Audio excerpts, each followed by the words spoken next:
बच्चों नमस्कार। आकाश से बड़ा कोई पिता नहीं, पृथ्वी से बड़ी कोई माँ नहीं, प्रणाम से बड़ा कोई ध्यान आकर्षण नहीं और विद्या से बड़ी कोई तपस्या नहीं। बच्चों, मैं आज आपको वन वर्ड सब्स्टिट्यूशन, एक युग्म शब्द पढ़ाने जा रहा हूं। ये सभी कॉम्पिटिटिव एग्जाम्स में आते हैं और इंटरमीडिएट और सीबीएसई की सीनियर सेकेंडरी परीक्षा में पूछे जाते हैं। सभी बच्चे बहुत ध्यान से इन्हें समझेंगे, अपनी नोटबुक में लिख लें और इन्हें याद कर लें। मैं कभी आपका टेस्ट लूंगा और फिर ऑनलाइन में टेस्ट के माध्यम से आपसे पूछूंगा। देखिए, नंबर 1 चैप्टर फर्स्ट है ये। Number 1, a women whose husband is dead. Widow, एक औरत जिसका पति मर गया है उसे क्या कहते हैं? एक युग शब्द में विडो, और हिंदी में कहते हैं विधवा। क्या कहते हैं? विधवा। उसका जीवन हमेशा चिंतन में ही रहता है जिस औरत का पति मर जाता है। Number 2, a women whose wife is dead. Widower, एक व्यक्ति जिसकी पत्नी मर चुकी है उसे कहते हैं विधुर। क्या कहते हैं बच्चों से? विधुर। जिसकी पत्नी मर जाती है उसको विडोअर कहते हैं और हिंदी में उसे विधुर कहते हैं। तीसरा, असेंबली ऑफ लिजनर्स, श्रोतागणों की सभा, उसे कहते हैं ऑडियंस। और श्रोतागण, जहां लोग सभा में सुनते हैं उन्हें श्रोतागण कहते हैं, इंग्लिश में ऑडियंस कहते हैं। Number 4, one who believes in fate, जो व्यक्ति भाग्य में विश्वास करता है उसे कहते हैं फैटेलिस्ट, भाग्यवादी। भाग्य कर्म से ही बनता है। कृष्ण ने अर्जुन से कहा है, कर्मण्येवाधिकारस्ते मा फलेषु कदाचन। हे अर्जुन, तू कर्म कर, फल देने वाला तो मैं हूं।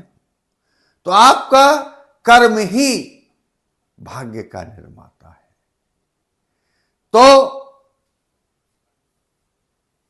उसे one who believes in fat, जो व्यक्ति भाग्य में विश्वास करता है उसे फैटलिस्ट, भाग्यवादी कहते हैं।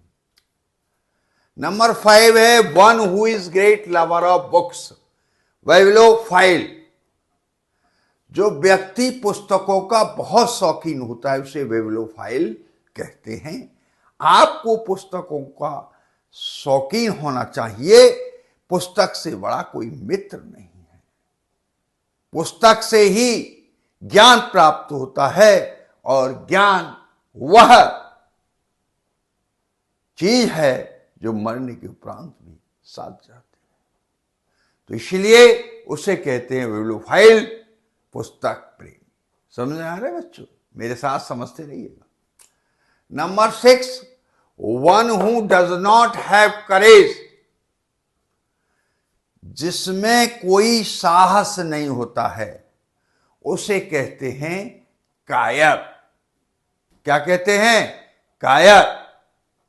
विलियम शेक्सपियर ने अपने ड्रामा जूलियस सीजर में लिखा है, cowards die many times before their death, valiants never take taste only once.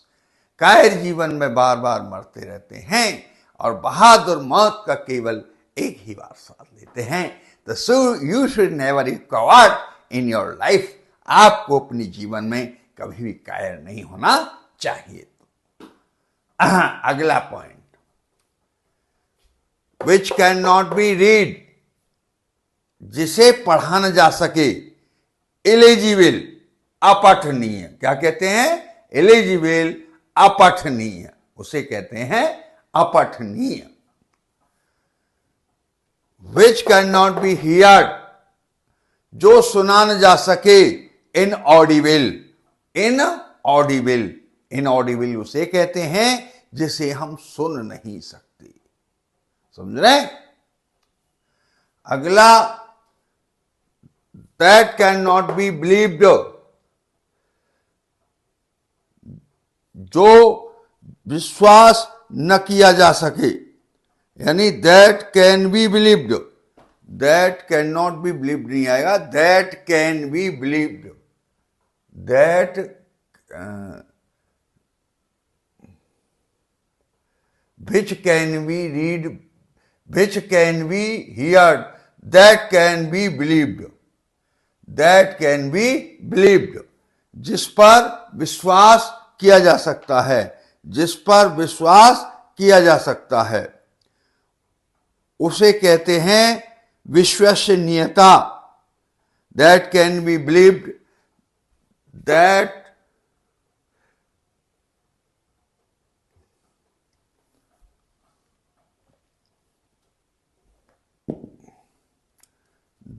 can be believed,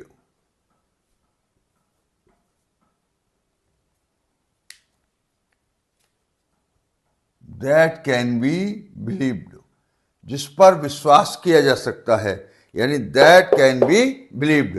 credible, क्या कहते हैं इसको? क्रेडिबल, विश्वसनीयता।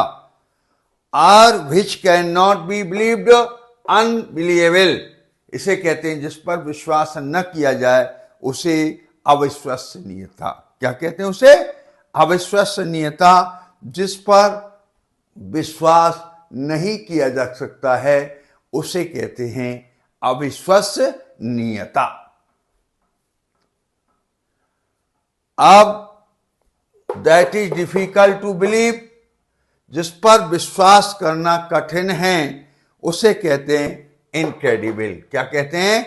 उसे इनक्रेडिबल, अविश्वसनीय। अगला पॉइंट है विच can not B divided, indivisible, जिसे विभाजित न किया जा सके, जिसे विभाजित न किया जा सके, अविभाजित, उसे कहते हैं indivisible. Which can not be removed, जिसको अलग न किया जा सके, इंडेलिबल, अमिट, उसे कहते हैं अमिट, जिसको अलग नहीं किया जा सकता है, जिसे मिटाया न जा सके। विच कैन नॉट बी रिमूव्ड, जिसको अलग न किया जा सके, मिटाया न जा सके, उसे इंडेलिबल, अमिट कहते हैं।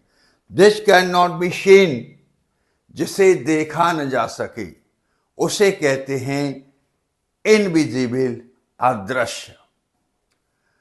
और who dies for the sake of his country, जो अपने देश की शान के लिए मरते हैं उसे कहते हैं मार्टर, शहीद, उसे कहते हैं मार्टर, शहीद। ओ मेरे वतन के लोगों, जरा आंख में भर लो पानी, जो शहीद हुए हैं उनकी जरा याद करो कुर्बानी। तो बच्चों, इस मेरी एक्सरसाइज को, इस चैप्टर को आप अपनी नोटबुक में लिख लो और लिख के याद कर लो, और मेरी वीडियो को शेयर, लाइक और सब्सक्राइब करने और कराने का कष्ट करें। Thank you. जय हिंद, जय भारत।